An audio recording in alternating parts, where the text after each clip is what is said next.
Hello friends, I'm Dr. Mukesh Parikh from English Cosmos. In today's The Hindu vocabulary, the first word from the first headline is moots. Center moots interstate redistribution of Lok Sabha seats based on 2011 census. So moots means suggest. तो इसका मतलब निकल रहा है कि centre ने suggest किया है. उसके बाद नीचे एक हेडलाइन दी है, UP announces interim hike in minimum wages. Interim आपको पता है बजट भी होता है. इंटरिम का मतलब होता है फॉर द टाइम बिंग और टेम्पररी. जैसे इंटरिम प्राइम मिनिस्टर भी बनाए जाते हैं जब किसी देश में अचानक से कोई ट्रेजेडी हो जाती है, तो किसी प्राइम मिनिस्टर के साथ या किसी और बड़े आदमी के साथ. इंटरिम का मतलब किसी चीज को कुछ समय के लिए रखना. ठीक है. फिर अनवेल्स, प्राइम मिनिस्टर अनवेल्स ई वे लिंकिंग. तो अनवेल्स का मतलब क्या होता है? वेल मतलब घूंघट होता है और अनवेल का मतलब है पर्दा हटाना. तो यहाँ पर इनॉग्रेट हो गया. मतलब आजकल होता है ना कि वो एक पर्दा सा होता है, उसको ऐसे खींचते हैं और वो हटता है पर्दा उस शिलालेख से जो लिखा होता है. तो अनवेल्स का मतलब यहाँ पे इनॉग्रेशन से आएगा, यानी कि उद्घाटन करना. ठीक है. फिर उसके बाद में एक अच्छा हेडलाइन है कि Kerala exporters ordeal highlights depth of West Asian crisis. तो ऑर्डील का मतलब होता है बहुत ही अनप्लेजेंट एक्सपीरियंस. ऑर्डील बहुत बुरा आपके साथ हुआ हो तो आप उसको बोलोगे कि मेरे साथ it was an ordeal for me. ठीक है. उसके बाद में इन्होंने बहुत अच्छा वर्ड दिया एडिटोरियल में, एक equity, federal equity. Women's empowerment is an excuse to undermine federal equity. Equity का मतलब होता है इंग्लिश में सेम अपॉर्चुनिटी मिलना. तो कॉमर्स वगैरह में ये अलग तरीके से यूज होता है, लेकिन हम इसको लिटरेचर में और सोशियोलॉजी में बराबरी के लिए यूज करते हैं. तो इक्वालिटी का मतलब तो होता है बराबरी.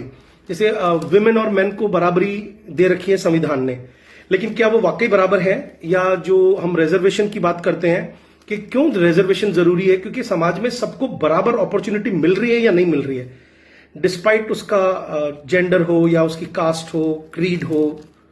ठीक है. उसकी फिजिकल स्टेटस हो, जैसे कि वो अपाहिज है मान लो, जिसको डिसेबल्ड बोलते हैं. ठीक है. फिर इसके अलावा इन्होंने एक अच्छा वर्ड यूज किया है अगले पेज पर कि balancing faith and ecology are rivers taking the brunt. तो बेयर द ब्रंट और टेकिंग द ब्रंट. ब्रंट का मतलब एक्चुअल में होता है कोई भी चीज का बिल्कुल निचला हिस्सा, इसका मतलब होता है खास तौर पे वो जो सेना के अटैक होते थे पहले के जमाने में, तो जो सबसे पहले रो में जो लोग खड़े होते थे उनको सबसे पहले नुकसान होता था. तो इसका मतलब होता है कि हैवीएस्ट पार्ट ऑफ जो बर्डन है किसी चीज का, या इसका दूसरा मतलब होता है प्राइमरी इंपैक्ट किस पे पड़ रहा है. तो कह रहा है कि balancing faith and ecology are rivers taking the brunt. कि इस चीज में क्या नदियों को सबसे पहले बेचारियों को भुगतना पड़ रहा है, तो बुरा नतीजा भुगतना या किसी चीज का बुरा प्रभाव सबसे पहले पड़ना इज कॉल्ड ब्रंट. ठीक है. फिर उन्होंने सुभाष चंद्र बोस पे बहुत अच्छा आर्टिकल दिया है, आपको पढ़ना चाहिए. Subhash Chandra Bose, the paradox of revolutionaries theory and practice.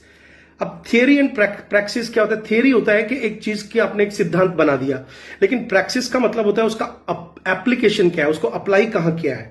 फिर उसमें एक सब हेडलाइन दे रखी है, हेडलाइन के नीचे एक और हेडिंग जिसमें उन्होंने इगैलिटेरियन आइडियल की बात की है. तो इगैलिटेरियन इक्विटी का ही एक सिनोनिम है. इगैलिटेरियन का मतलब है इक्वल राइट्स. खास तौर पे इसको हम लोग फ्रेंच रेवोल्यूशन से जोड़ के देखते हैं कि लिबर्टी, इक्वालिटी, फ्रेटर्निटी का जो कॉन्सेप्ट है कि भाई इगैलिटेरियनिज्म आ जाए समाज में, हर तरीके से सब लोग बराबर हो जाए. फिर जैसे मैंने आपको पहले कहा था कि द हिंदू में नो योर इंग्लिश का एक कॉलम आता है, आपको उसको पढ़ना चाहिए. उसमें उन्होंने गैम्बिट वर्ड यूज किया है आज, बहुत अच्छा. तो गैम्बिट का मतलब क्या होता है? Clever action. जैसे गवर्नमेंट कोई नई चीज लेके आई है चालाकी से भरी हुई, जिससे उसको बेनिफिट हो, लेकिन वो दिखाना ये चाहती है कि नहीं साहब बेनिफिट सबको हो रहा है, तो उस जगह इसको यूज करते हैं. उन्होंने इसका मीनिंग बड़ा अच्छा दिया है यहाँ पे. कह रहा है कि a clever action intended to achieve an advantage and usually involves taking a risk. तो इसका प्लॉय और स्ट्रैटेजम. स्ट्रैटेजम का मतलब युक्ति, स्ट्रैटेजम और प्लॉय, ये दो वर्ड और उन्होंने यूज किए हैं. ठीक है. तो क्या याद रखना है? गैम्बिट और प्लॉय और स्ट्रैटेजम.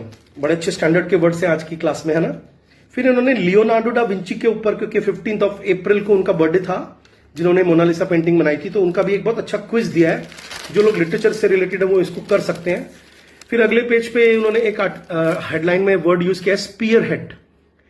कि Revanth urges Stalin two sphere head protest. तो स्पीयर हेड का मतलब होता है किसी चीज को लीड करना, ठीक है। और मूड्स वर्ड फिर से आ रहा है यहां पे, जो हमने स्टार्टिंग में लिया था, यानी सजेस्ट करना, ठीक है। इसके अलावा कोई और अच्छा वर्ड इन्होंने अगले पेज तक यूज नहीं किया है। फिर एक कमेंडेड वर्ड यूज किया कि honouring the highly commended organisations. तो कमेंडेबल आपने वर्ड सुने होंगे, इसका मतलब होता है इंग्लिश में वेरी गुड, है ना, कमेंडेबल जॉब। तो हाईली कमेंडेड ऑर्गेनाइजेशंस को क्या करें, ऑनर करना स्टार्ट करें। फिर उसके बाद में स्पोर्ट्स पेज पे बहुत अच्छा सा एक वर्ड इन्होंने यूज किया है जिसको बोलते हैं grit, a tale of grit. तो ग्रिट का मतलब एक तो कंक्रीट होता है, छोटी छोटी पत्थर के टुकड़े, और एक ग्रिट का मतलब होता है is a man of grit, मतलब courage. So a tale of grit and determination. McIlroy joins the pantheon of legends. तो पैंथियन एक और वर्ड इन्होंने यूज किया है जो मैं बताना चाह रहा था आप लोगों को। पैंथियन का मतलब क्या होता है, जैसे पैंथीज्म एक वर्ड है, पैन एक वर्ड है, जैसे पैन इंडियन बोलते हैं, पैन का मतलब होता है ऑल। तो पैंथियन का मतलब होता है बहुत सारे बड़े बड़े जो देवी देवता होते हैं उनको भी पैंथियन कहा जाता है, ठीक है। जैसे हमारे गॉड गॉडेसेस सारे, उनका एक कलेक्शन कर लो तो हम उसको बोलेंगे कि पैंथियन। तो लेजेंड्स का पैंथियन, पैंथियन ऑफ लेजेंड्स का मतलब है जिसमें, अब जैसे हमारे पैंथियन ऑफ लेजेंड्स में आपने नोटिस किया होगा कि अभी धर्मेंद्र साहब, लता मंगेशकर, ऋषि कपूर और आशा भोसले, तो हम बोलेंगे कि सब स्वर्ग में गए, यानी कि इनका पैंथियन ग्रुप इनका। चलिए, तो ये थी आज की vocabulary. Thank you very much. Comment जरूर कीजिए आपको कैसा लग रहा है वोकैबुलरी अटेंड करना।